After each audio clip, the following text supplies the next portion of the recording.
Good evening. A very warm welcome to this event from me, Alessandro Perego. I'm the Director of the Department of Management Engineering, and from Politecnico di Milano and our School of Management that I here this evening represent. First of all, I hope you and your beloved ones are well. Unfortunately, this is not anymore a formal say. Sadly, it is too real a wish. Therefore, our first sympathy to those of us who are suffering because they have relatives or friends that are ill.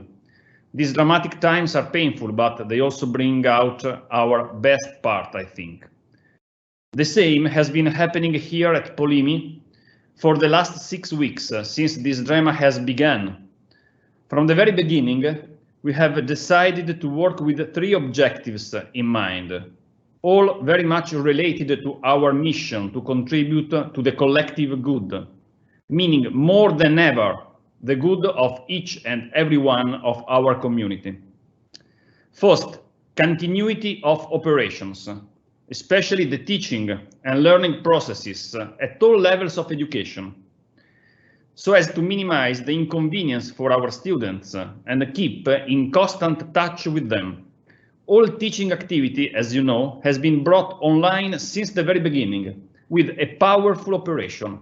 Relatively easy for MIP, which was already prepared, less easy for the 1,400 Polimi professors and 40,000 students.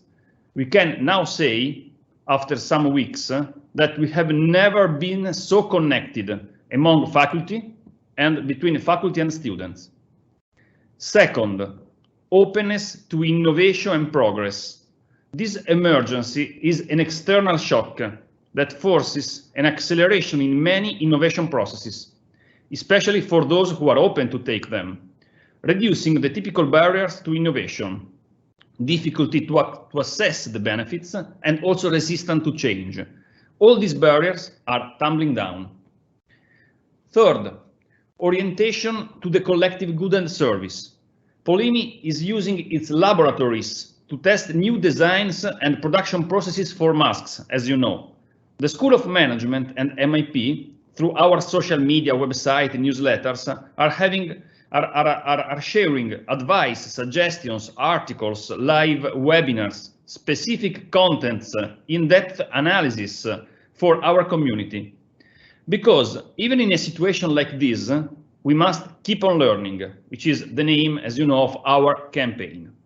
And I would like to close this introduction presenting to you our crowdfunding campaign that we have launched 10 days ago.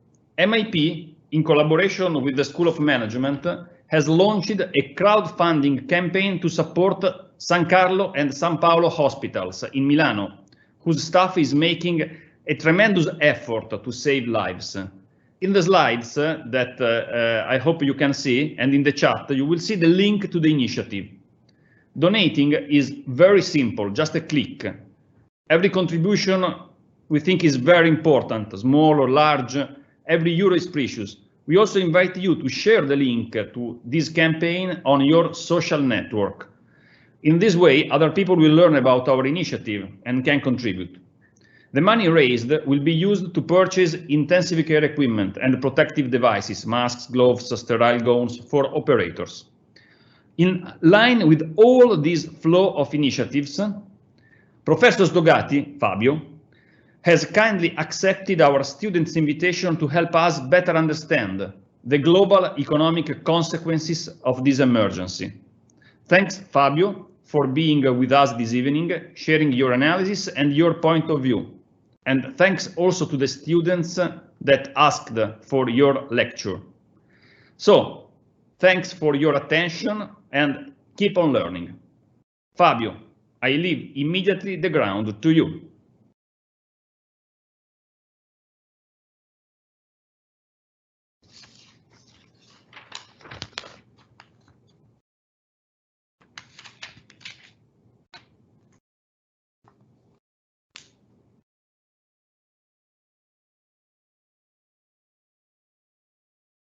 Well, I'm told by control that I can talk now. Good evening, everybody. Grazie, Alessandro. A beautiful introduction. Very thoughtful. I appreciate that. I thank you for that. I will start out by telling you that there is 1,700 persons registered for this event, even though I don't know exactly how many are connected at the moment. And therefore, what we will do, hoping not to disappoint too many people, we will not have a chat. It would be impossible to handle this. We have received hundreds of questions already. I've worked on them. I'll do my best to answer them in a proper fashion. And then if there are questions left over, we can talk after them about them after this event. So what you should do is to feel free to share on your preferred socials anything intelligent that you might hear during this seminar.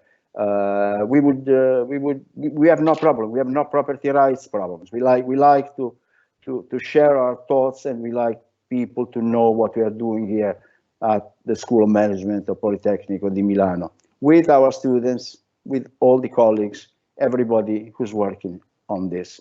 Let me thank particularly among the people who have worked on this, Ivana Andronaco, a young colleague following some MBA classes, Breno Arculeo, who is the ICT boss, and he's making sure that everything works properly, even with these extremely large numbers, and Valentina Goglio, who has taken up the general management of this initiative, and she has made sure that we would arrive at this time well prepared.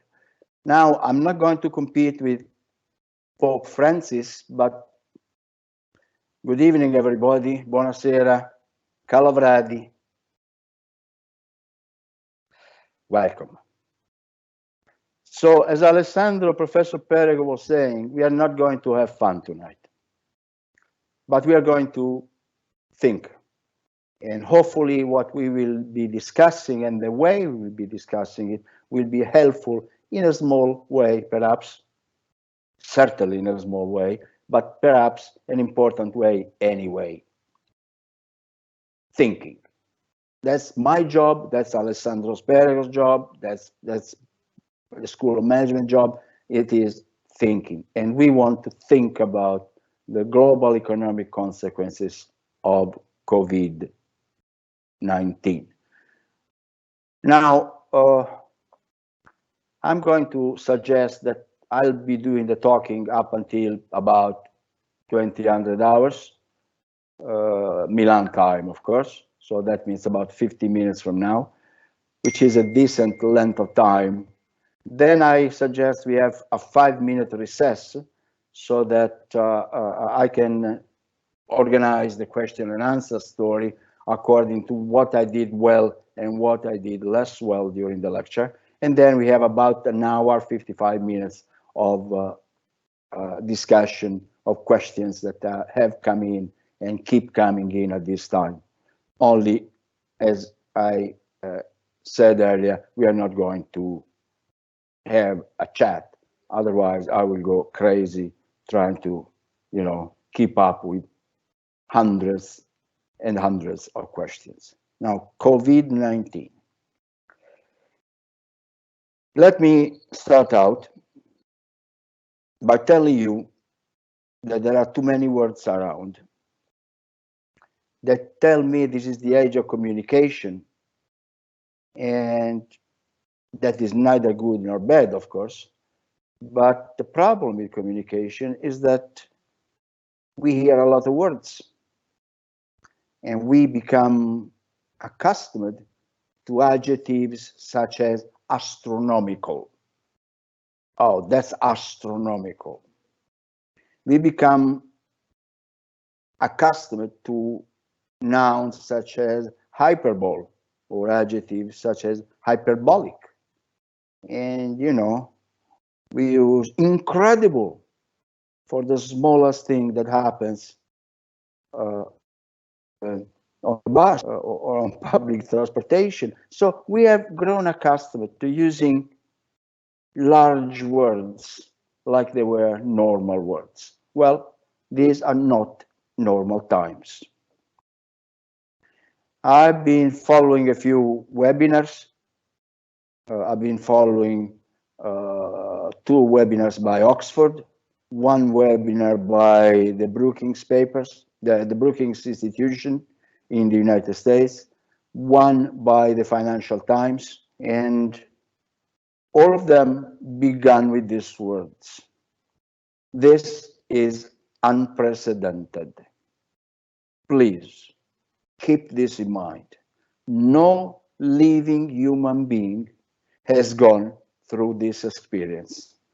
None of us knew about this, not about the worm, the virus, not about that, which we didn't, of course, but what the global economic consequences of a pandemic could be. So we'll have to proceed slowly, carefully, and try and understand to answer questions that are in everybody's mind. And these questions are mostly, how long will it be? How painful will it be?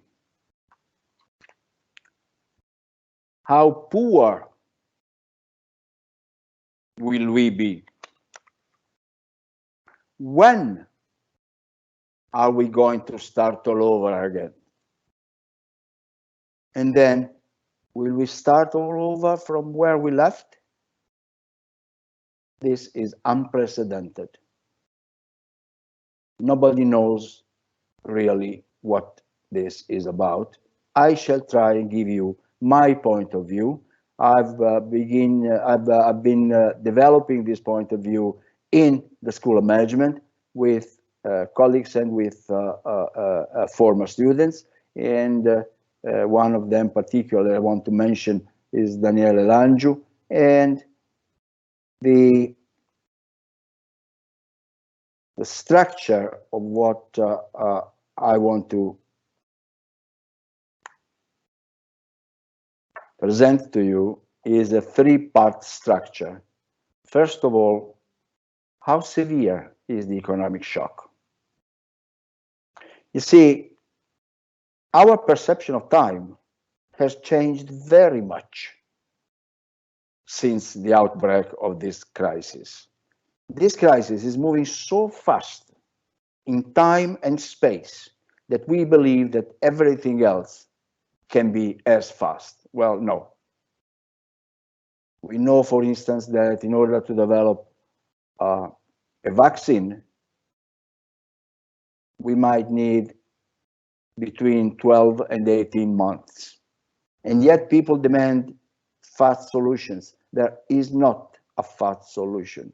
The economic shock is so severe that there is no quick economic solution, even though in the last part of this presentation, I will emphasize that unlike what happened in 2008, this time governments and central banks have reacted real fast. So first of all, I want to give you a feel for how severe the economic downturn is. This is something like you've never seen before. Neither have I. Second, I will suggest a model for interpreting the economic effects of the health shock. You see, most everybody talks, and that is a beautiful thing because that means God has been good with them and given them the gift of speech. But not everybody thinks before speaking. And what we will be doing tonight is try and think about what is proper to say and what is not, what we know it is correct and what we don't know, and therefore we shouldn't say. And finally, I will be discussing policies, not at great length, because of course, among these 3 points, the third one is the one that captures the attention of journalists and media and everything, not least because, of course, governments and central banks are easy targets. and people do talk about them in a very nasty way sometimes. Well, we'll try to see what is the appropriate way, which is the appropriate way to talk about them. First of all, how severe is the economic shock? Now, before we open up the following slide, the one thing that you have to realize is that what you think is not due to your rationality.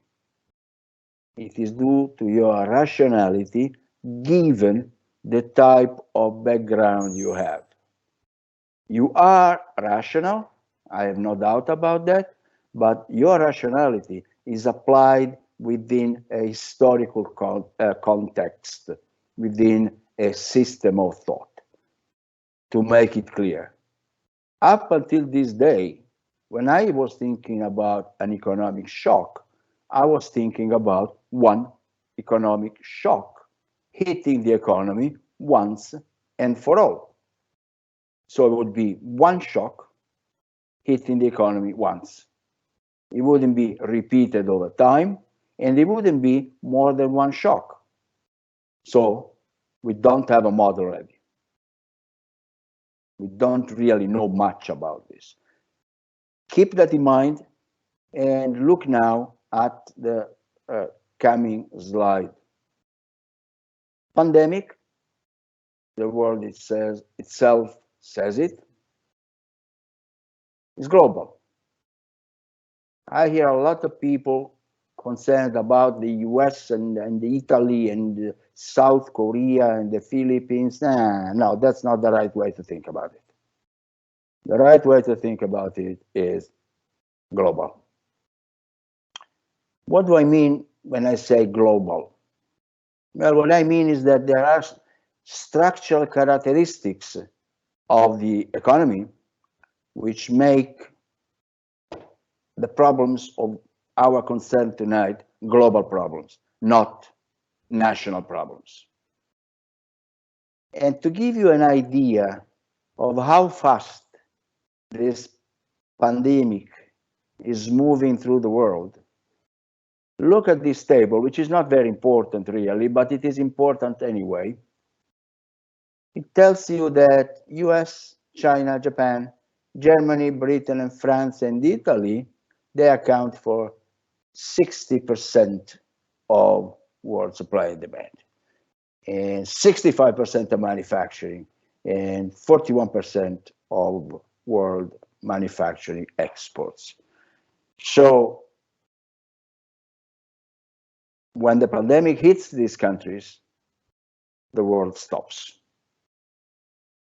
No? You have to understand this.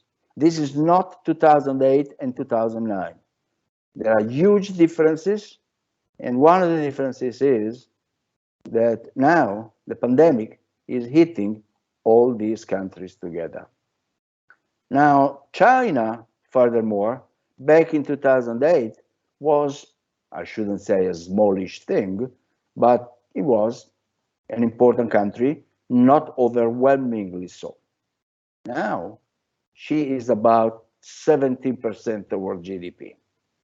So anything that goes through China, for good or for bad, is of global relevance. This table is also useful because it gives you an idea of how fast the pandemic travels. The numbers you read on the right-hand side today are ridiculously low, and yet they're only not even a month old. Remember what I told you earlier? The pandemic is so fast that our understanding of time is distorted.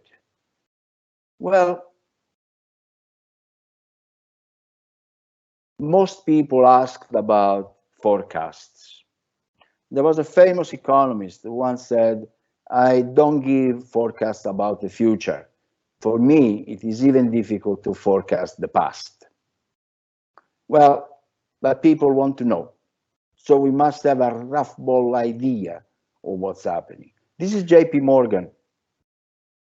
JP Morgan says US gross domestic product down 14% in the second quarter.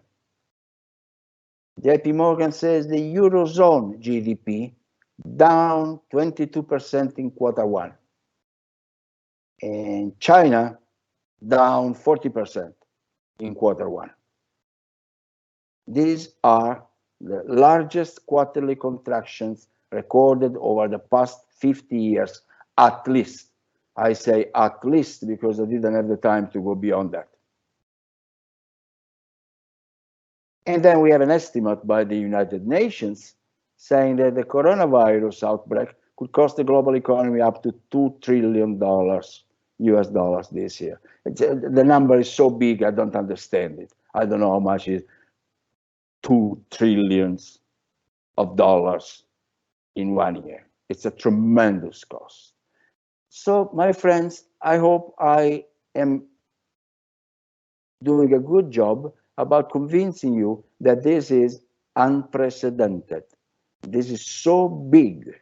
We've never seen it before, at least not before, not earlier than 50 years ago, not within the last 50 years. Now, the graphical representation of this is here. You can see the GDP growth forecast. You look at the way the rate of growth of global GDP went over the past 25 years, and you see that we are not going to be in a very good shape. You see the red tail of the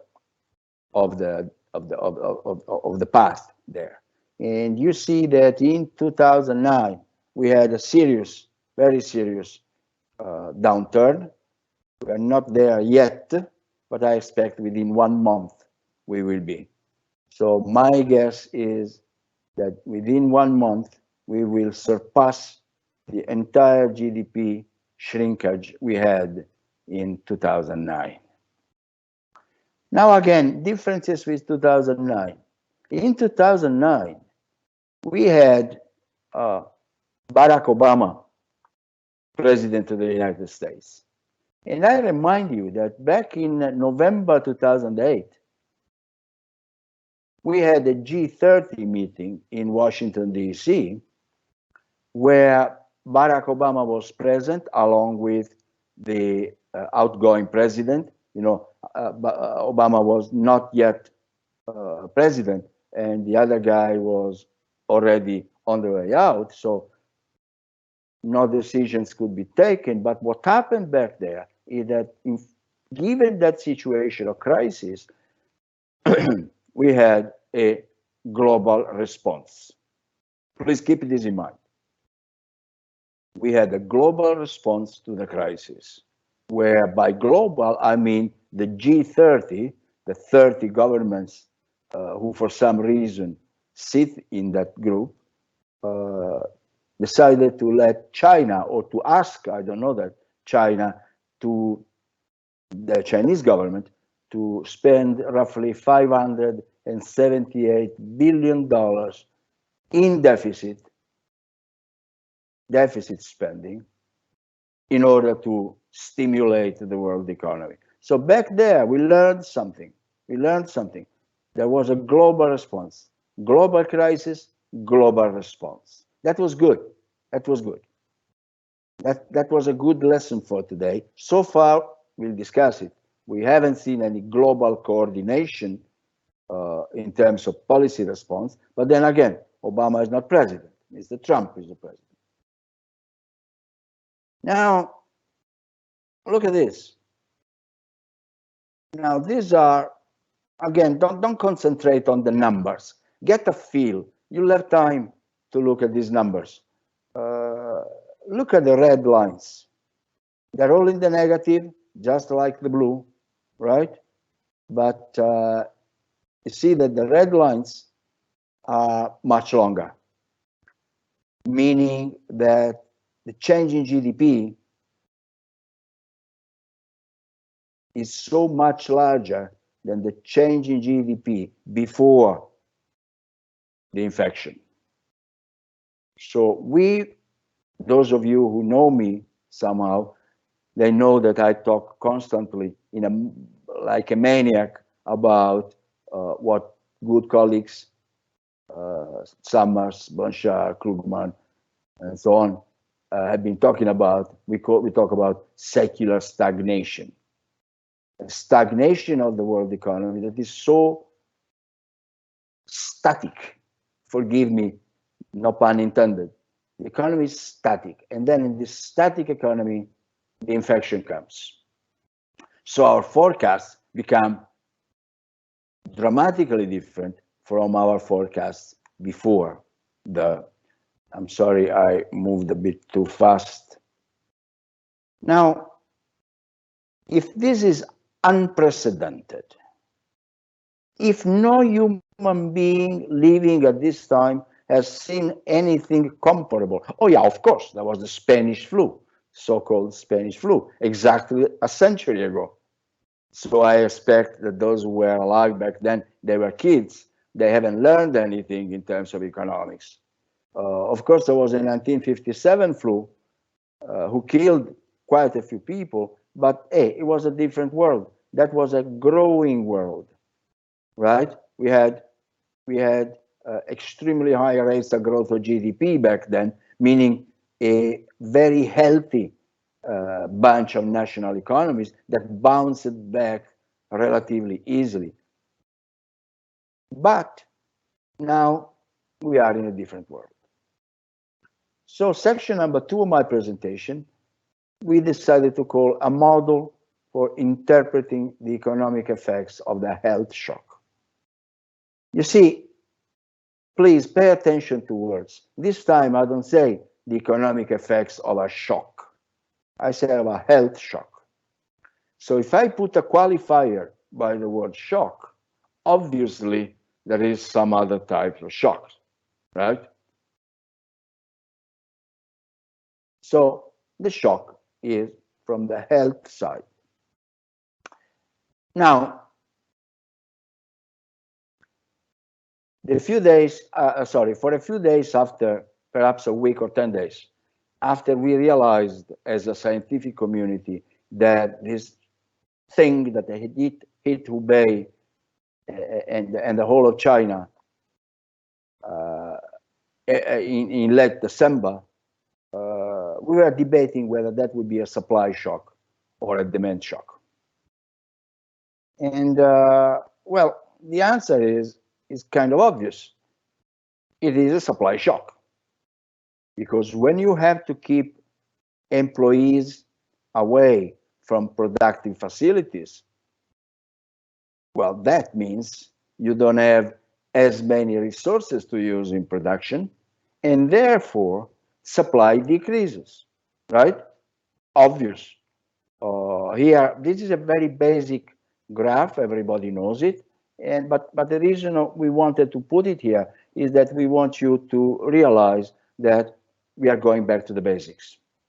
So we take a simple graph, prices on the vertical axis, quantity of supply and demand on the horizontal axis, and then we have two broken lines, demand at, before the shock and supply before the shock, and then what the shock brings about is a shift of the supply side, about a shift up and to the left. Now we represent, I think this is correct. The impact shock should be represented like this. You should imagine factories closing down because of sick people, but growingly because of distancing. This horrendous expression called social distancing. I would prefer to call it physical distancing. But if you have to have physical distancing, that means offices cannot be crowded as usual. Workshops cannot be crowded as usual. Transportation means cannot be crowded as usual. So fewer people to work, the supply side shifts up. Now that brings, for a given level of demand, from equilibrium 0 to equilibrium 1. okay? And therefore you draw, you project points 1 and 0 on the vertical and the horizontal axis, and you see two things. On the horizontal axis, output shrinks. Please let those words sink. Output shrinks. Now, when output shrinks, you generate unemployment, right? That's what physical distancing implies. That's what this word that you people who know foreign languages use very much, lockdown. When you lock down a country or an area or the world, well, of course, production facilities go unemployed. So for any given level of demand, please weigh my words, for any given level of demand, yes, equilibrium level of income decreases and prices increase. There is an excess demand for goods and services, right? And therefore prices increase. This is not wrong. It is not wrong so far as it goes. Indeed, you can see that in the title of my slide, we put it is not only a supply shock. And why am I so careful saying it is not only a supply shock? Well, because a lot of people in those days, I'm talking about roughly 30 days ago, huh? Remember, time is flying so fast. 30 days ago, they were saying, well, we'll see a lot of inflation. We'll see a lot of inflation? You sure? Well, this is not so. I don't buy it. And the reason I don't buy it is that here I replicate the previous graph and I enrich it. When you move from S0 to S1, demand doesn't stay the same at D0 along the dotted line. Demand falls, right? Ask your barber who is without any income for nearly a month now. So that doesn't have a monthly income. Is he spending as much as he used to? Forget the direct effect of social distancing. Do you go to bars? No. Restaurants? No. You spend less, right? You save more. And you save more not only because you cannot spend, you cannot buy new shoes, you cannot buy new books, you cannot buy new nothing, but also because you are getting afraid. As we say in a bit of a technical jargon, your propensity to save increases for every level of income. So what I'm saying is, yeah, it was a supply shock, sure. But that supply shock was not the end of the story. That supply shock cuts people's income and people's demand for goods and services. And that we represent with a shift of the demand function down and to the left. So we achieve a new equilibrium, too, where, I forced my hand, of course, where there is no price change at all. Of course, there may be some price change, increase or decrease. I don't know. It depends about the size of that shift. If the demand function shifts further down, then of course we would have even a deflation, right? Oh God, a deflation? But didn't the other guys saying there is there will be an inflation? Well, the other guys are wrong. That was their analysis, and this is mine, ours. We believe that the demand function will shift down. And that's where we have such a strong title, again, forcing the hand a bit, putting our reputation on the line here. It is mainly a demand shock. Back then, it was a supply shock. Now, it is mainly a demand shock. So that hundreds of thousands of shopkeepers in your country the millions probably, they are raising no income.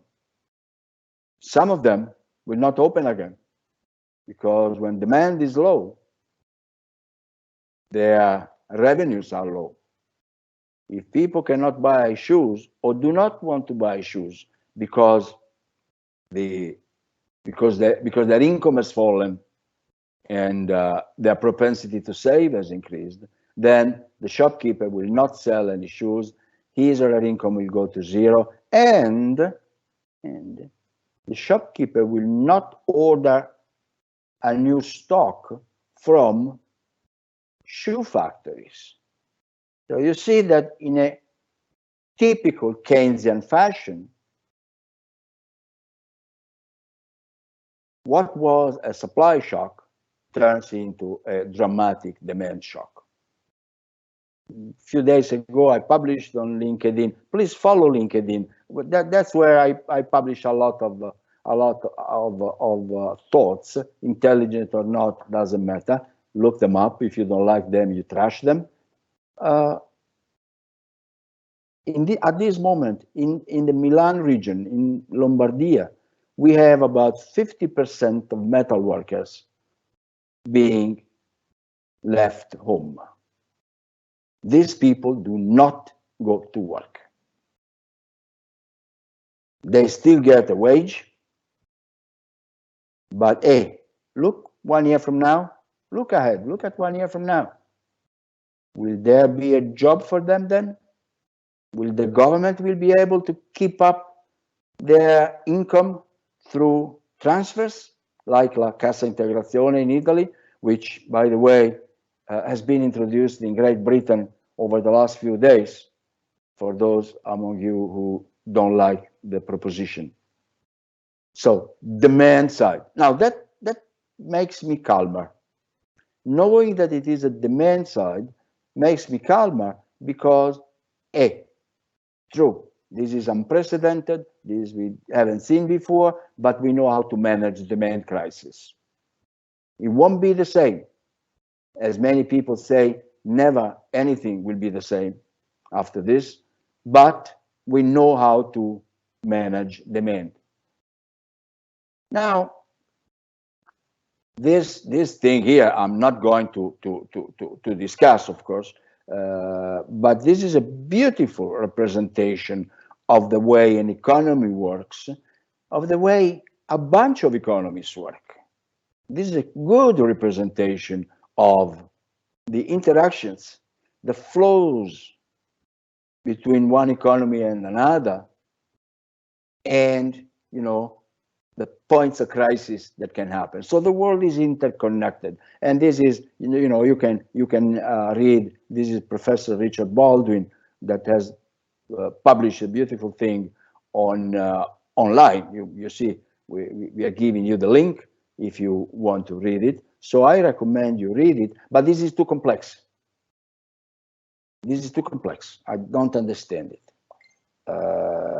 What I would suggest is that we go to a simpler model. You remember me saying all the time, keep it simple, keep it straight, right? This is good, this is correct, I share it, I believe it is very valuable, but it is not simple enough to model the shock. And to model the shock, what I do is to submit to you something that I published on the 4th of March. And since then, I've seen it used by the Financial Times, by the Brookings Institution, by Oxford Economics. Not that this is any expression of genius, of course, but the question that everybody has in the end is, Mr. Ducati, will we have a drop in GDP and then a more or less quick recovery, like in a V figure? Or do you think we will have an L-shaped scenario in which we have a drop in GDP and then we move to a different level of GDP for a very long time, to a lower different level of GDP? Or will we have what one could imagine to be a normal U-shaped scenario where GDP drops, touches its bottom. We will know only afterwards that was a bottom, of course. And then slowly, it picks up again and tends to go towards where it was. So what do you think, Mr. Ducati? Where will we be? You realize that I'm putting my reputation on the line here, and I say we will be in an L-shaped scenario. No, we are not going to get fast out of this. Anybody who says, let's open up factories and production facilities real fast, possibly before before Easter, is ready for the criminally insane hospital. We don't do that. It will not happen. Nowhere it will happen. We have in front of us the example of Hong Kong, from what I understand. They opened up real fast. Now they are facing the second flow of infection. We cannot afford that. So I don't think we'll see a V. Will we see a U? Well, that's more likely. That's more likely, but hey, be careful. We have not days, but weeks and more likely months and months to go by before the health emergency will be over. And therefore, restarting production facilities, offices, consultancies, schools, factories, as I say, will be a very slow process. Very slow. We will have to take any precaution to make sure that we don't get the infection started all over again because we were too fast, too fast and unprepared, not well organized to open up production facilities. So unfortunately, my most likely scenario is the L-shaped scenario, where we will take a long time to get back up. I don't even put a back up line there, an upward line, because I want to give the strong idea that this is happening. Now, at this stage, somebody usually asks, excuse me, how long is long? Well, the answer is, I don't know. I don't know, my brother. You should probably ask a virologist, and they don't know either.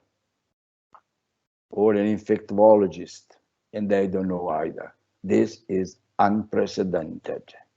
So we have what we have called a trade-off between health and production. You understand this expression, right? We have a trade-off between health and production. Now, this is not a moral trade-off, mind you. There is no moral trade-off. Health comes first, production comes then. This is not a moral trade-off. It is an operational trade-off. You understand that? I'm not saying we should shut down production. I'm saying we should be very careful opening up productive sites again to make sure that employees, blue collar, white collar, whatever they are going to be working in a safe environment, because we don't have right to kill people, period. Now, why do I say that this is going to be an L-shaped crisis? On the basis of what do I say that? If I don't have any numbers, most people, possibly most among you, believe that numbers will tell you the story. Numbers don't tell you shit. Theory tells you. And here is our theory.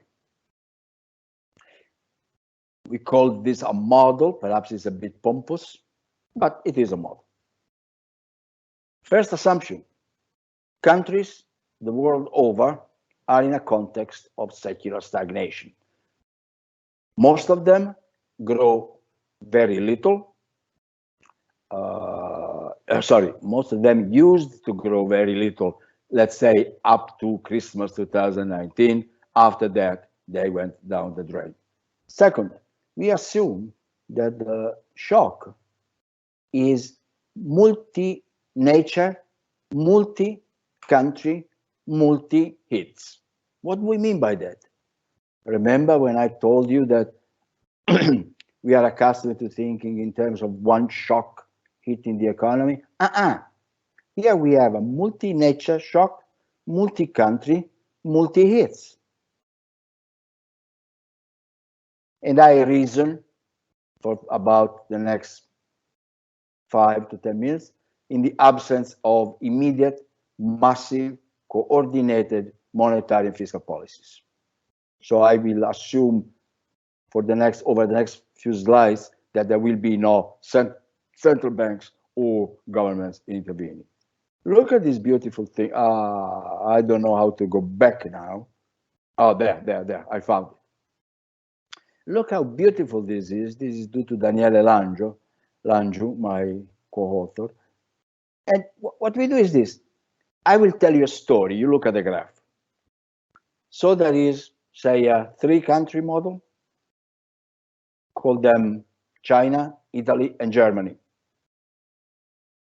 And some of you will tell me that I am a blasted Eurocentric person, but yes, I am, because this is the situation I know better and I can discuss it better.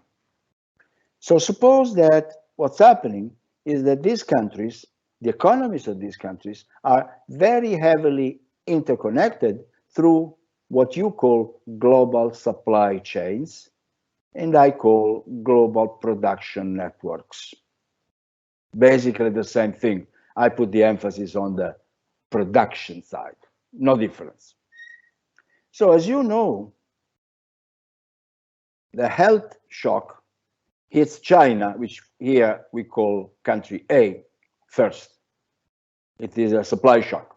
So GDP falls, okay? The length of this segment, meaning how much time it takes to get to the bottom, and the slope, well, I don't care about. What I know is that the slope is negative and the process is taking a couple of months, 3 months. Now, when China and Hubei in particular, unfortunately, gets hit by the health shock, they have to start cutting back on social, on individual freedom, right? They have to confine people, just the way we will do in 2 months. Confine people to their homes, isolate the infected ones, identify the infected ones, close factories.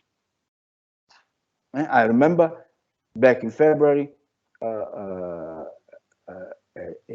Korean car maker closed a couple of plants in Korea because parts were not arriving from China. So you see what I mean by interconnectedness. It is no longer imports and exports. You know, after all, if Italy doesn't export oranges to China, the Chinese will not suffer very much. They will grow their own probably, which they do already, of course. But if we don't, if China doesn't export intermediate products, parts and components to Italy, well, Italy has a problem. It cannot assemble those products. Of course, the same will be happening in Germany, right? So there is a flow of intermediate products, so parts going both ways. China to Germany, Germany to China. China to Italy, Italy to China. Germany to Italy, Italy to Germany. Now, when Italy gets hit by the Chinese shock, which is roughly the Chinese economic shock, which is roughly in February, she also gets hit by the health shock. You see, multi-nature of the shock. There's a health shock and there's an economic shock. So the health shock adds to all the negative impacts of the cutting down on production due to the lack of Chinese intermediate goods imported. So Italy is in deep shit, to use a technical term. Now, if Italy has a problem, if a growing number of metal workers in Lombardy stop working because of health concerns, well, they cannot supply Germany with parts and components. So Germany gets hit from the economic crisis at the same moment that she gets hit by the health shock. You see, this is multi-country, multi-nature shock, multi-hits. Because, of course, this model replicates with all the countries that you've seen in the first table, the ones whose GDP cumulated is nearly 60% of the world and 65% of manufacturing, something like that, if I remember correct. This is bad. This looks bad. This is why it will be painful, it will be long, and it will be difficult to bring under control. Is this enough for you? Do you feel that this is enough to justify an L-shaped scenario for this crisis? Well, I don't know, but what I do is, I have a section 2 called the model in action, and look at what happens.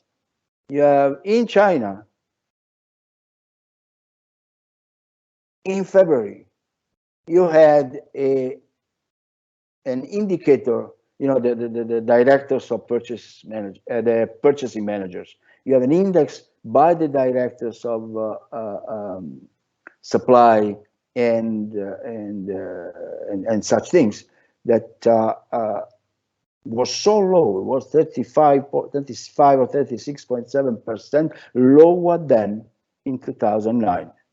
So the purchasing managers index, which is an index built upon the expectations of purchasing managers, in February 2020 is lower than at the lowest point it was in 2009.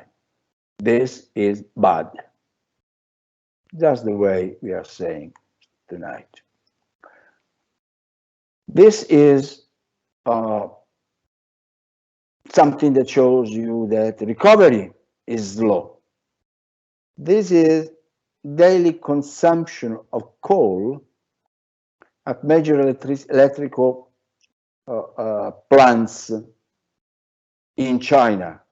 The vertical line is New Year's Eve, Chinese New Year's Eve, and you can see that in the past, coal consumption recovered quickly, whatever quickly means, after the New Year's Day, but in 2020, it recovered much more slowly. It didn't recover, actually. It stands, look at that. Doesn't the red line look like an L to you?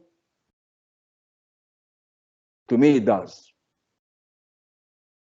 Of course, here we are about the end of January, early February, but, back then, there were already those talking about China is recovering.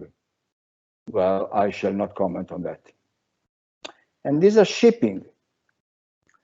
This is shipping, the way shipping goes since the start of the pandemic. Shipping goes bad. So to those of you who are interested in talking about the effects of COVID-19 in the more long run on specific sectors, I would say, well, sea, air, and land freight are going to be hit enormously Like, who's gonna want to go on a shipping cruise for the next 20 years? We know that the Port Authority of Los Angeles in January and March has received 20% fewer containers from China than in the previous year, in the same period. Yeah, China is perhaps recovering, but exports are not. So somebody may say, but that's the tariffs that Mr. Trump imposed. Oh, of course, maybe anything. It may be that that weather was bad over the Pacific. I don't know, but the correlation here with the COVID spreading is too fast. Now this is beautiful. Again, this comes again from the book by Baldwin that that we quoted earlier in voxeu.org, and it shows you, this is not possible to comment, of course, but it shows you China at the center of the world production processes, and then different hubs in the world's supply chain for textiles. So if you take China as the core of the textile production, then you can see that you have different hubs. The size of the ball tells you how important that hub is. You see how interconnected production is throughout the world? I'm not going to comment this number by number. I mean, nobody needs that. And look at this. These are ICT goods. You see how strong the interconnection is for ICT goods and for textiles. And I don't have the numbers for the automobile industry and motor vehicle in general, but you can imagine that it is as strong, right? So you see China, which is at the center of the red thing, and then you see the EU on the left, and you have the USA on the right, and top is Taiwan, and say the Pacific area. So now somebody at this point says, so we should go back to national production? Should we get out of global production networks? And I would say, well, then you'd be stupid. You are not able to produce some goods anymore. Nobody is, because it was too profitable to let somebody else produce them. Take this face masks. I mean, I see pathetic pictures of Italian men and women sewing masks with these sewing machines, and they are pathetic. They do. I hear that large fashion houses have quit their production and they produce face masks. Are you joking? There's one single plant in China producing 1 million a day. 1 million a day. National production is out of the question. I also know that somebody thinks about something called reshoring, meaning firms going back to the country they came from. Now, reshoring is bullshit. We know very few firms that closed their plants in one country and opened their plants in another country. Very few firms did that. 99% of firms got themselves involved in global supply chains. You know, like as I use often this example, like the German camera makers, who are always been for a century and more the best in the world, they haven't moved out of Germany. They produce cameras for iPhones and iPads, but they don't move out of Germany. No need to. So don't think about national solutions again. You see this graph, again, an L-shaped graph. I don't care about that. You see passengers lost on domestic flights the week before the survey was taken. 95% of travel. So, sorry, 95 of passengers have been lost to domestic travel. My friends, you know what shape the airlines are in? Some of them are thinking about closing down.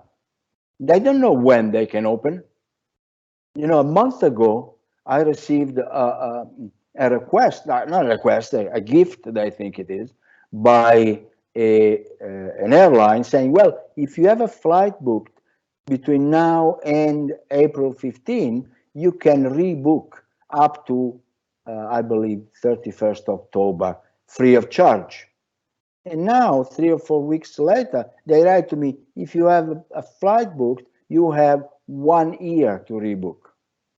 That means they are incredibly skeptical about this idea of starting flying again within a few weeks or even a few months. So, you know, it's beginning to take shape, isn't it? This crisis is long. It's going to be long. Now, let me talk about inflation. We had quite a few questions about that. Will there be inflation? I have no idea. My model says there will not be, right? You've seen it.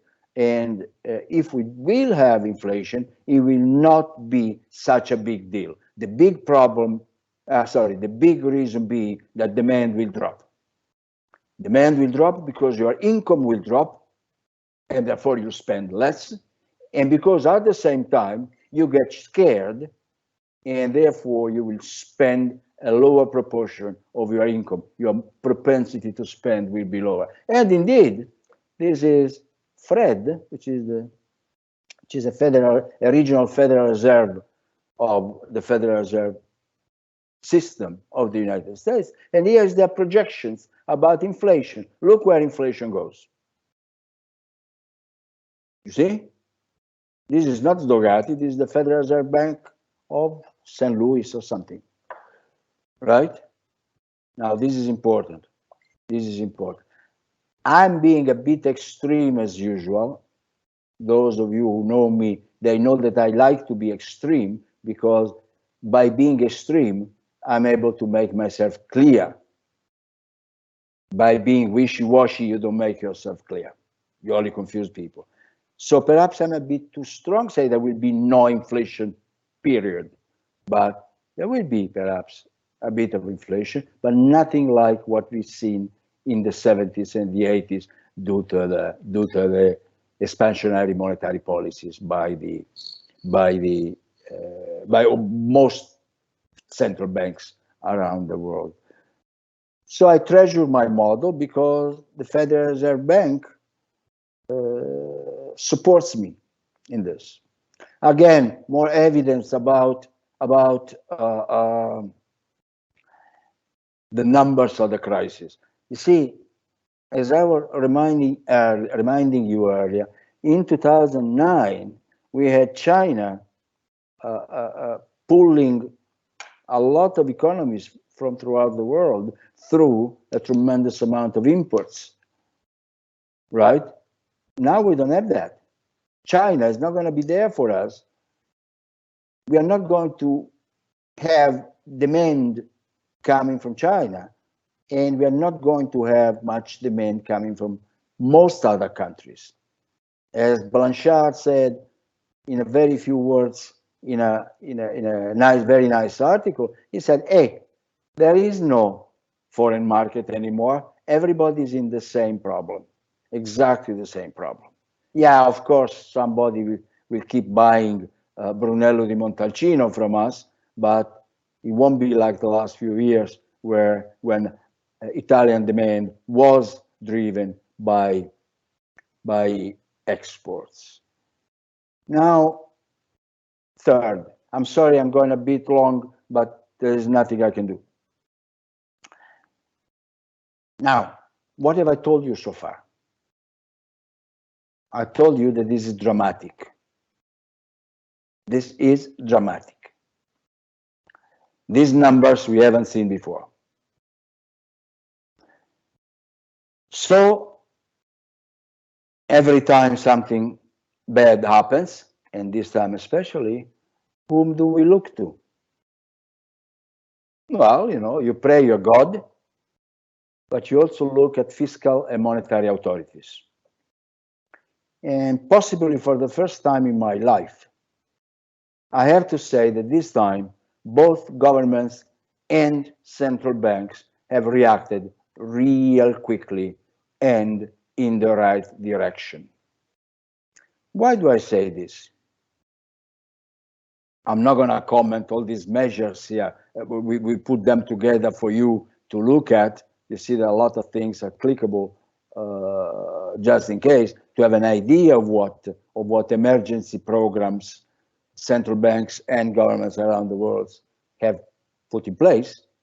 But the reason I'm saying this, that is that for the first time, perhaps I am, shouldn't say pleased, but I'm not against what governments and central banks are doing, is that they've been very fast. I mean, imagine that the European Central Bank on the 12th of March, made incredibly important decisions. And then again on the 20th, I can't remember the other day, incredibly important decision to provide liquidity to the economic system.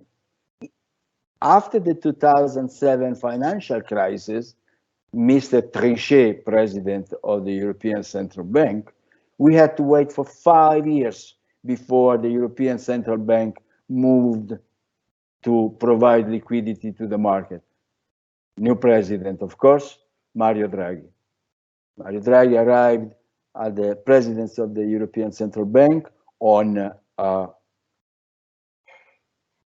21st of December 2011. The central bank injected 500 billion euro into the banking system to make them liquid. And then again, on the 29th of February 2012, another 500 billion. So he injected liquidity, but to make a long story short, it took them 5 years.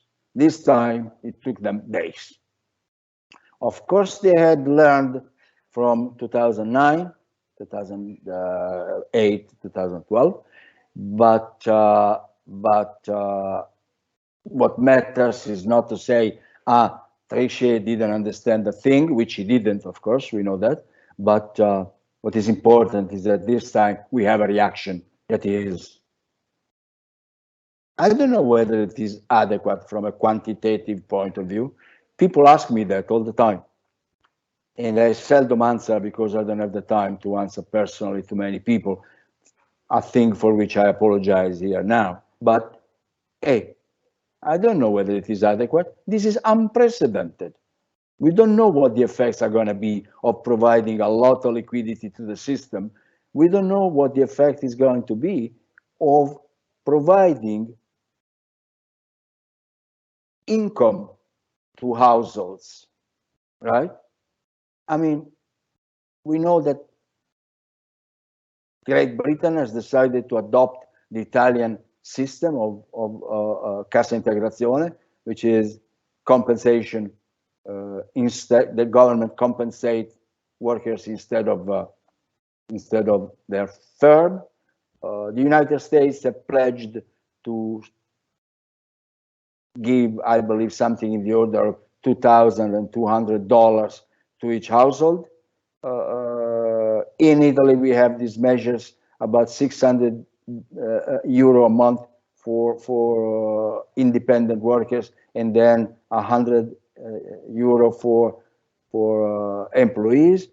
Well, this is unprecedented. I mean, can you remember 3 months ago the idiotic discussions we were having about balanced budget? Oh, but we shouldn't have deficit spending, remember? Because otherwise we create inflation. What inflation? We haven't had a little bit of inflation for 12 years now. We had deflation instead. Now this time, no bullshit about balanced budget. And whatever you think of the current government, the Italian government acted, even though cautiously, because didn't know what the European reaction would be, acted immediately to put in place an expansionary fiscal policy. Beautiful. So I'm committing myself here, and I say the measures we are seeing, we don't know whether they are quantitatively right. On the other hand, what does quantitative right mean? I mean, what do you want? You want an unemployment rate target of 10%, like you had in Italy, for instance, for the last 10 years, exactly 10 years. You want an unemployment rate of 5%. You want what? We don't know yet. This is early days still. Now, one characteristic, and then I'll cut it short. One characteristic of monetary policy that we have seen adopted different ways in different countries is this. This is a beautiful table due to Eric Nielsen, who is the chief economist of Unicredit. We got it from him, which shows the different ways in which national governments in the European Union, but UK, which we still feel is closer than other countries, perhaps, the proportion between fiscal stimulus, meaning how much they spend or how much they cut taxes in percent of 2019 GDP. For instance, Austria has a fiscal stimulus in place of 7.3% relative to 2019 GDP, which is going to be by the end of the year much more than 7.3, of course, because the denominator, the GDP in Austria, will be much less than it was in 2019. So by the end of the year, this number, 7.3% stimulus, will become 10, 15%. And then the other type of action that they've taken is guarantees. What is a guarantee? Well, a guarantee is this. If I am a firm and I need working capital and I borrow from you, and you see these numbers, you say, Sdoghetti, you are crazy in the head. You're never going to give me my money back. Well, then the government comes in and says, okay, we guarantee Sdoghetti's borrowing. If he's not going to pay it back to you, we will, the government. Now, if you look at the numbers, you see that France is the country that is using guarantees very much, very, very much. And Italy and Germany are using it less. What is good, what is bad, I don't know. But what we are witnessing now is a flourishing of new ways of providing liquidity to firms. We not only this in these countries, those numbers on the right hand column, those are not liquidity supplied by the central bank. Those are liquidity guarantees, amounts of guarantees supplied by the government to indebted firms. So this is real big. This is real big. There are good policies in place. Will they be enough? Nobody knows. You can have this table, which I'm not going to discuss because all these rows of numbers just drive me up the wall. Also, I don't see them very well because I didn't do a good job of photocopying them. But this is again JP Morgan. You can study them yourselves. And here it is, my friends. So, Mr. Sdoghetti, what will happen? Well, what will happen is hell. Be ready, be prepared. I hope everybody can go back to their job soon. Some jobs will have disappeared. some sectors will disappear. Be prepared. And just the way I did on the 14th of November, when I posted, you remember, we met with the alumni on the 14th of November to celebrate the 40th anniversary of Meap. Just the way I did back then, I quote Antonio Gramsci, which this time, unfortunately, poor man, has to sit among a bunch of logos that nothing have to do with him. And the quote is in Italian, of course, Gramsci being Italian. He wrote this on the 1st of May, 1919. He was talking to working people, and he was saying, study, study, study, because we will need all of your intelligence. To get out of this, we will need all of your intelligence. To rebuild, we will need all of your intelligence. To establish good social relationships, better than the ones we had, we'll need all your intelligence. Please take this seriously. 1 century ago. Thank you very much. I would like to rest 5 minutes, if you don't mind. You probably want to get up a second and stretch. So it is in my watch 2019, say 2025, 6 minutes from now, if that's okay. Va bene? I'm gonna cut my microphone, assuming I find it, but my colleague has taken the microphone away from me, I hope.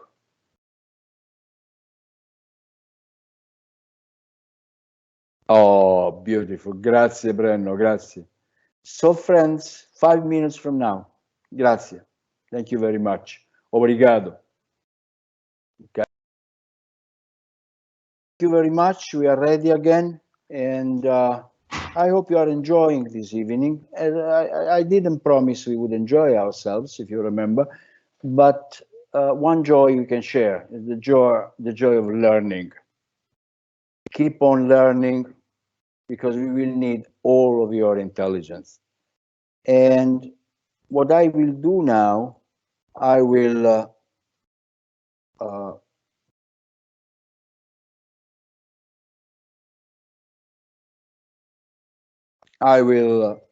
remind you with this slide that you can donate immediately. You can donate now, but then this is not my task. Only, you know, while I bullshit, it is best that you have some reminder about serious things in front of you. Now, as I say, we received hundreds of questions, and I've kind of assembled them in major groups. And I would like to start from this group. This group says, what will happen to the flow of goods and persons across countries? And then again, what sectors among the most hit ones will recover in the shortest period of time? And what areas in Europe and in the world will recover first and most rapidly?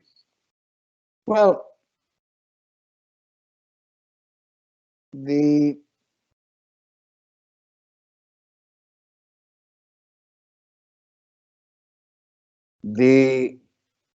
assumptions that are behind my L-shaped conclusion are that countries are in secular stagnation, where already, so that doesn't change, it only gets worse. That the shock is multi-hits, multi-country, multi-nature, and that is true. some colleagues, good ones at Berkeley, for instance, University of California, they are thinking in terms of a trade-off between health and economic growth, and they say the shorter control, the period of containment, the quicker the recovery, and the longer the period of containment, the later the recovery.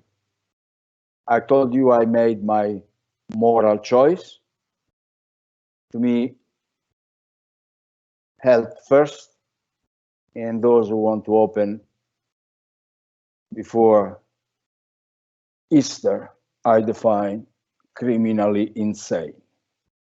Now, so this is a world where the shocks are coming in country after country. And again, the assumption was absence of immediate, massive, and coordinated monetary and fiscal policies. So if there is absence of immediate, massive, and coordinated expansionary monetary policy, this will go on for a very long time. No, I don't know, 2 years.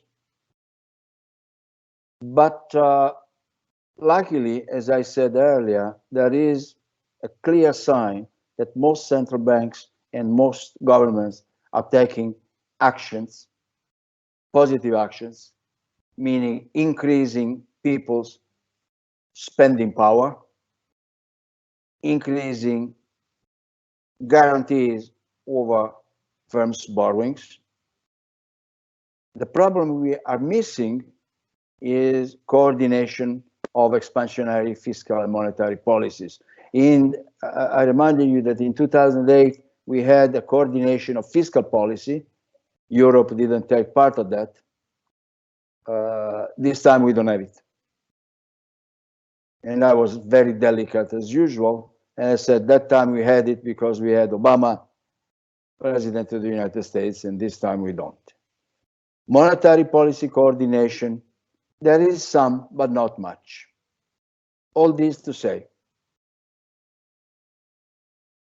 if we have an L-shaped curve with coordination and of monetary and fiscal policy, then one industry that I see coming out, I don't know if faster than others, but one industry that I see coming out better than others is the financial industry. Banks, commercial banks, investment banks, financial intermediaries in general, they have a way of separating themselves from the real economy, just like it happened in the previous crisis, even though it was back then, it was in their sector that the crisis started. This time, the crisis didn't start in their sector, so even better for them. They will find a way of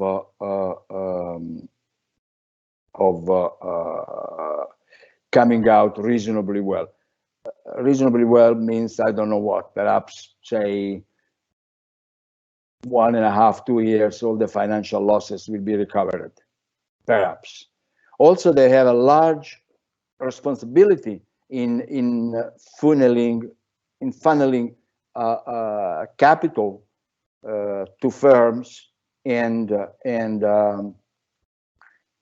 households, and of course they will get a bite of that, right? I mean, you can't ask them to take on this new load without compensating them. So commissions will be high, and things will move. Now,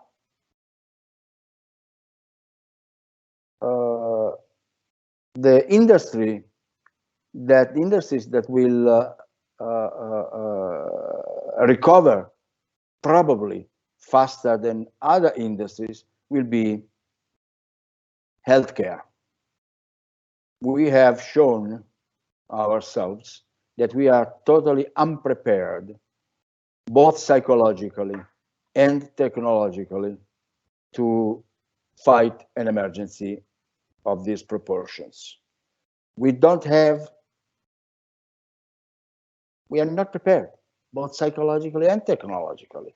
I mean, there is one hospital in Italy, Il Cotugno di Napoli, which has been to have zero contagion within the hospital. All the other ones had phenomena of contagion. We don't know how to isolate.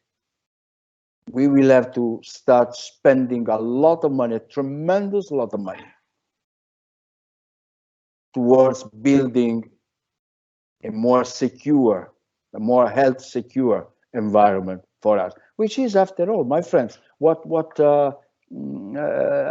I'm preaching for 12 years now. Infrastructure, spending on infrastructure, hospitals more than anything else, hospitals more than anything else, healthcare for people more than anything else, technology, environment, of course, to avoid disasters of any kind. But that is a sector that is going to recover. It's already making money, if you want to put it neatly. The slowest ones will be the industries that get their revenues from travel, and then because demand for travel. You see, if the problem is demand, the way I maintain, then the problem is that people will demand more health, and they will be willing to spend for health.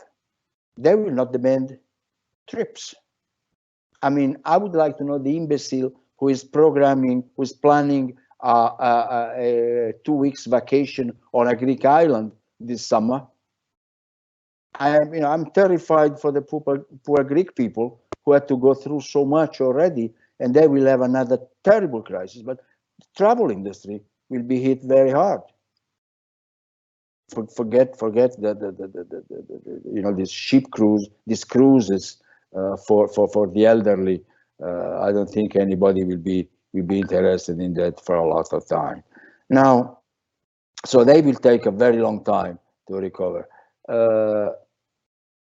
Aside from healthcare, somebody was asking about the entertainment industry in terms of cinemas and movies.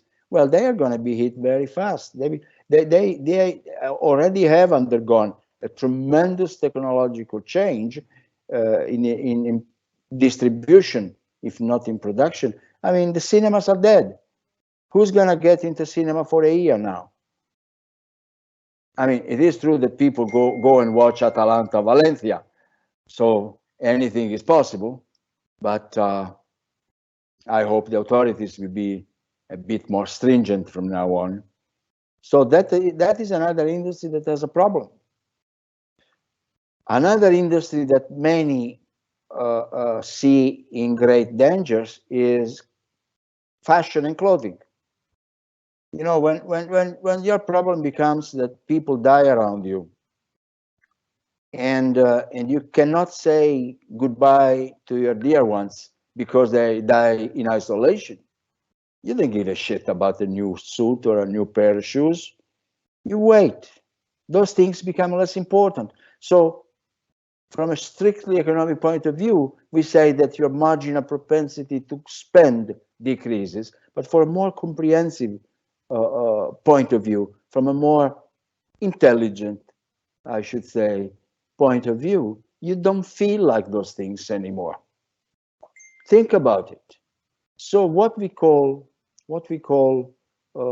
discretionary expenditures, which is basically everything that is not really needed, will undergo a hit. On the other hand, and then I'll move along to the flow of goods and service and persons. On the other hand, think about the food industry. I mean, the food industry is not going to suffer in a major way, unless, of course, we have 50 million dead in the world, because people keep eating what they were eating, and then, you know, very few, we hope, will be dead by the time this thing is under control. So the problem for the food industry is a short-run problem. We don't have it seems to me, also by through talking to some friends, we don't have a reliable supply chain, meaning that we don't have an industry that is structured and organized in a serious, efficient, capitalistic way. So somebody is saying that we are beginning to see some shortages. I don't know. I'm not an expert in that. I'm not following it very clearly. What I know is that when I placed an order for grocery shopping to my supermarket, one of the items they couldn't deliver was oranges. But that's all I know. Now, which ones will recover first then? I said the financial industry, even though there will be some pain there as well. Our banks will fail, sure. And then I don't really understand. Many people have asked me that question, and I can't really answer. Who will recover first? I don't know. I really don't know. I'm sorry if I look around, but as I told you, I have two iPads here to keep things under control, and I have to keep looking around. Now, what will happen to the flow of goods and persons? Now, here I want to be very clear. There are nationalistic movements who will try to isolate their countries, being that nationalists always think that what is good is in and what is bad is out of their country. This is pure bullshit, of course. It's absolute bullshit. We have to fight that, and the first way to fight that is to preserve the Schengen agreements in Europe. We have to let people flow within the Union as freely as possible. All countries are infected. Of course, we have to take tremendously sharp and stringent measures to avoid contagion. I said that 50 times tonight, but free circulation of people is essential. As it is, free circulation of goods and services. I mean, look at your look at your home. Look around yourselves in your room. Look what is made in Italy. You're looking into these stupid computers of ours. They're not made in Italy. And then you look at the phone, like I'm doing right now, because they wrote to me, and I say, well, it is not made in Italy. And when I count what is made in Italy and what not, I say, thank God for free trade. I don't want to go back. Even Trump understood that. Even Trump understood that tariffs that he imposed are hurting his country and his factories. So I think we'll come out of this crisis with more freedom of movement for both persons, goods, and services. Let me move on to the next bunch of questions, which I've formulated like this. What about this quantitative easing announced by the Fed? There are mutual funds and other institutions that don't have liquidity available and cannot buy and cannot satisfy future margin calls. Now, this is one of the things I'm least preoccupied about. Liquidity is coming. Liquidity is coming. The serious problem about liquidity, my friends, is the following. Think about it. If I injecting a lot, if I am the Fed, I'm a central bank, and I inject a lot of liquidity into the system, where a lot means more than is actually required by the system, what do I do?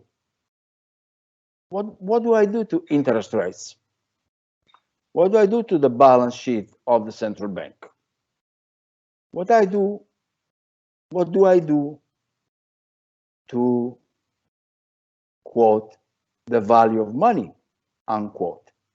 So the problem of injecting liquidity into the system is not that some firm or some mutual fund or some specific institution is running short of liquidity. That is not the problem. They will fail. The problem is what happens with a lot of liquidity in the system when the system is supply constrained, right? The system is supply constrained because factories are shut down, stores are shut down, supply goods and services isn't there. So what about all this liquidity? What is it going to happen to it? What is it going to happen to it? And therefore, what I'm saying is, it seems to me, as I just said earlier, that both the Fed and the ECB are moving real nicely. Which brings me to the question of Europe, which I will discuss very shortly. Many questions were about what do you think will happen to Europe? Okay. Will Europe have a so-called Corona bond, or will it have countries will have to apply for European Stability Fund money or whatever? The answer is A. Look, the question is not economic. The question is political. When in 1992, we decided to apply to be a member of that club that we called the Economic and Monetary Union, which was a special club within the European Union. We had very clear in mind that unless we were able to get a fiscal union besides a monetary union, we would be living very dangerously for decades. That's exactly what happened. But governments back then, they didn't want, as they don't want today, European Union, European Fiscal Union. Because, hey, you know what governments have understood, right? Governments have understood that they can spend money without control from anybody. So each and every little government in their little country can move money around, and I'll be very, very explicit with you. You know, you can call it the Renzi 80 euro for workers and employees, or you can call it reddito di cittadinanza for God knows. I hear that all sorts of people got that money but me. So, my friends, governments are made of little people. Do you understand that? They prefer to be little fish in a pond because they cannot be big fish in the ocean. And so the problem, Corona bonds are not Corona bonds, is a political problem, not an economic problem. Mutuality, which would be a tremendous step forward for Europe, where we will understand finally that this is a two-player game so far, China on the one hand and US on the other hand, and it has to become a three-player game or we are dead. And there is nothing an economist can say about that anymore. We've said everything we could, not more than that. I hear now that I didn't mention the pharmaceutical sector directly, but that goes into the health sector. Of course, they will be certainly among those who, I wouldn't say benefit, but among those who don't get hit harshly. Now, here we have a bunch of questions relating to the way governments and central banks are acting towards this crisis. And the question basically goes back to an adjective I used discussing my model earlier, Keynesian. There is no anything else. There is nothing else. There is no shit other than demand management. I mean, this is capitalism, right? We cannot go into factories, we meaning the government. Government cannot go into factories and say, now you open, now you close, now you produce masks, now you produce, I don't know, so beautiful underwear. That doesn't happen. What the government can do, and along with it, the central bank in different ways and with different forms, is to stimulate demand. The government will stimulate Mr. Ducati's demand so that he will buy more goods and services, so that firms that at the moment are idle can start production all over again, thereby hiring people to get that production going. And those people will go back to their old salary or some such thing, probably much less, but at least they will have a salary and they will buy goods and services. So yes, my friends, there is nothing else beyond the Keynesian model. Somebody used the following words: the Keynesian model, is it still the scheme to which every government they have to inspire, to be inspired by in order to overcome this crisis? Or there are other models? No, there are not other models. And you know, I can say something even stronger. Some people, of course, right-wing people and so-called liberals, for decades, they said that Keynesian policies are socialist. Well, they ain't seen nothing yet, because Keynesian policies, first of all, are not socialist, are demand management policies. Second, do you understand what this you haven't read the you know, all the bibliography we gave you at the end of this presentation, but do you realize what's happening? Think about it seriously, and then you'll see that the word socialism has to be used very carefully. Mr. Trump orders General Motors to produce ventilators or such a thing. Does that seem normal to you in a capitalist economy? Doesn't happen that the government orders, and yet a serious government country like the United States does have a law that is called, I believe, National Defense Prerogative or something, that allows the president, the government, in other words, to impose on firms the type of production they have to run. In 2008, Mr. Obama nationalized the auto industry. Mr. Obama nationalized, Congress that is, nationalized AIG, the biggest private insurance company in the world. Now you can ask yourselves, is there going to be something similar on a global scale? Some people say yes, there must be, because the private sector cannot be, the private sector is not as responsive to stimuli as it should be. I'm not so sure, but certainly we are going to see a lot of people, including you, asking for more and more state intervention. And more state interventions means more Keynesianism.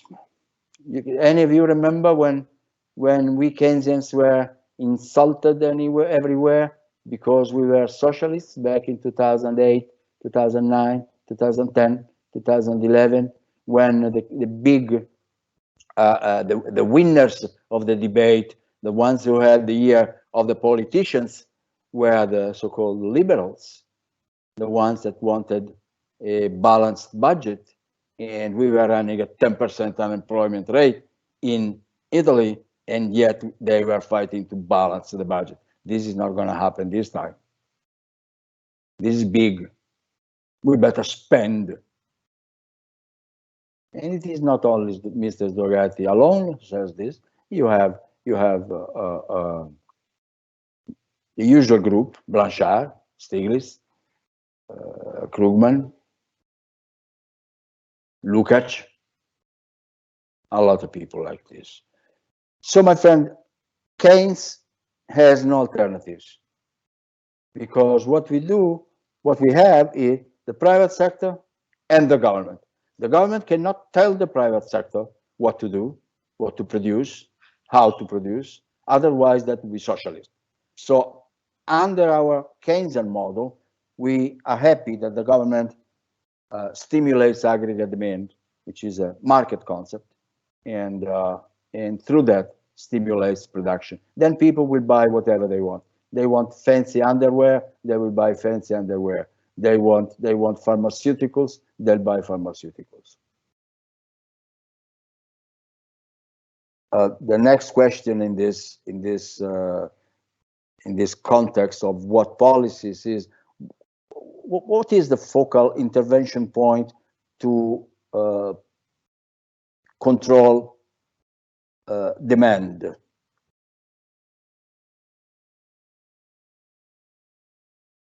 Done. Same thing.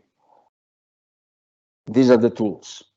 The tools in this instance, in this crisis, are stimulate the lower income spending power. We have a serious problem. We have a serious problem. Take your barber. Your barber hasn't had any income for a month now, right? Suppose this goes on another 2 months only, which is very optimistic.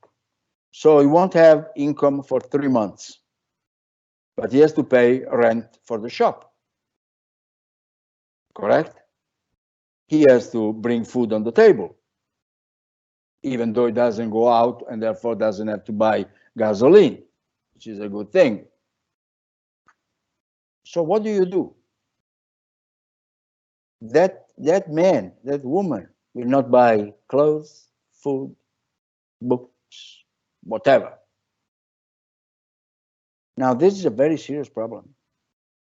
We have to stimulate demand by the low-income families, by the lower-income families. And that is being understood, thank God. Is that socialist? I'm asking you. I'm not interested in labels, but I have heard some people say, well, this is socialism, giving money to low-income people. Well, it's socialism, whatever. You can call it people if you like it. My problem is that factories will not reopen unless people demand goods and services. Si dovrà tornare a una regressione. Sorry, I've answered this already. So, initiatives recommended to come out of this situation are still the Keynesian ones, more than ever. More than ever. If you have the time, look call up on Google all the so-called liberals who in the past few years made a fortune. I don't mean in money, fortune in notoriety and in fame, by saying that we should save and we should have a balanced budget. I gave an interview today. The journalist was not pressing, but she asked me, so what about the ratio of deficit over GDP? And I said, well, I'm not afraid of telling you that by the end of the year, it may be very well around 5 to 7%. And I was cautious, because not only the government has to borrow a lot to spend, because those intensive care units that you see, they cost a lot of money. We are going to witness also a fall in tax revenues, because businesses that are closed, they don't raise any income, and therefore they will not pay taxes that they paid last year. So the deficit will see a higher amount will grow because of a higher amount of spending, and also because of a lower amount of receipts. You see that this is it. This is the trick. There is nothing else, short of nationalizing everything, which I strongly recommend not to do. The social model, and I'm getting close to concluding now, the social model that we are going to witness and to live by is going to be crucially different. We are going to have to understand that unless we involve heavily the trade unions in restarting the productive system will not restart. Yeah, liquidity to firms, sure, liquidity, sure, I understand that. I'm not stupid. I know that. But then once they had liquidity, what do they do with it? And the answer is production. We've been told and taught is a social process, not a private process. So we need a social solution, certainly. Now, I would like to move on to the last slide. It says here we are in break time. We are not. Poor Gramsci is disappeared. No, he is not. He's here among all these symbols. Friends, there is nothing else that you can do. Study, study, study. Just like Alessandro Perego was telling us at the beginning, in his introduction, this is a tremendous time for innovation. Italians have a beautiful say, let me say it in Italian, il bisogno aguzza l'ingegno, which could translate into English in you become sharper when you are in need. So innovation is there. We do things through the digital technology that we never thought we would be doing. I read a few days ago of a bunch of students at Politecnico who invented an app through which you can know how long is the queue in front of supermarkets anywhere in Milano. And so you go to the one with the shorter queue. And this works. Why? Because those who are in queue feed the app with that information. Imagine the social implications of this. We are going to live in a world in which we will be much more socially involved than before. Why is that? Because of necessity. Because we are learning that through this crisis. I saw a picture of a kid living in front of a house for the elderly, and these kids, couple of kids, they put together a system to have the elderly playing bingo. They were standing on their balcony of their house, and one of them with a megaphone, and the other one with a big piece of cardboard with a number painted on it, and they were communicating with these elderly people to entertain them and to, make them spend half an hour like human beings. That's what we are learning. Pay attention to that. Society will be different. Technology will be crucial to that society. Solidarity will be crucial, much more than we had before this crisis. I'm not sorry I couldn't talk to you because I've worked a lot on your questions. I hope you're satisfied. I have to say goodbye now. Be well, enjoy yourselves, enjoy your families, stay in, stay safe. And now my young colleague will conclude for us. Grazie.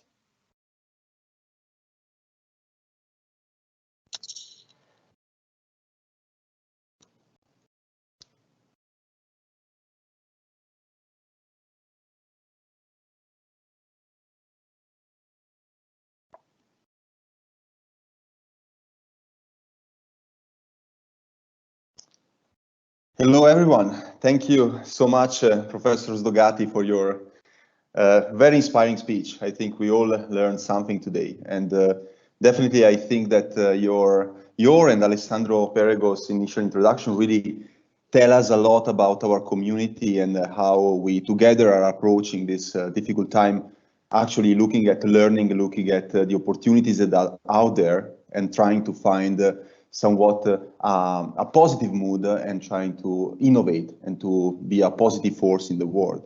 Well, I will not add too much to this. I know that you have been paying very careful attention to the speech for 2 hours, so you must be tired. I just want to say a couple of final remarks. Particularly, I would like to thank Fabio Sdogati, to thank Alessandro Perego, and to thank all the team who worked hard to deliver this very interesting online event. At the same time, I was actually very surprised by the numbers of this webinar. I've been working with the alumni team for just 2 months, and I've seen so much of engagement and of willingness by part of our all alumni community to engage and make a contribution to the knowledge, to the exchange of ideas, and to keeping this community alive. What can I say? I just can invite you in the end to join us for the next events. This is just one of the many events that we are organizing as a business school for our community, our friends, our students, our alumni, everyone, because we need to act as a team.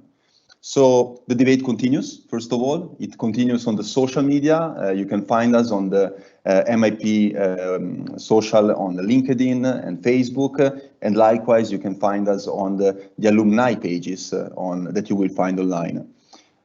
We are continuing to invest in learning even in this time, and you will find specialized contents and I would say an endless series of webinars, of interventions, of exchanges, of interviews, which we hope will keep you company and will keep you thinking in this time and ready for what will come next. Well, very final remark, it's also a pleasure as a delegate for the alumni to promote this positive initiative that we are doing together with Ospedali San Paolo and San Carlo of Milan, who are still struggling to deliver, to supply, key material for, especially for the safety of the medicians, of the doctors, of the nurses who work there, and really need our help. We have already reached 30,000 euros of donations in our community, and we want to keep going. So you will find the link in the chat here, and please just help us. Even €1 is a lot, because we are many. We are more than 25,000 people, 1,700 only connected today. So really we have an opportunity to make a change and a positive impact in the world in this difficult moment. So as I promised, I will not be long. So I really wish you all a good night, and thank you for being with us today. And thank you again for Fabio Sdogati's excellent speech. Thank you.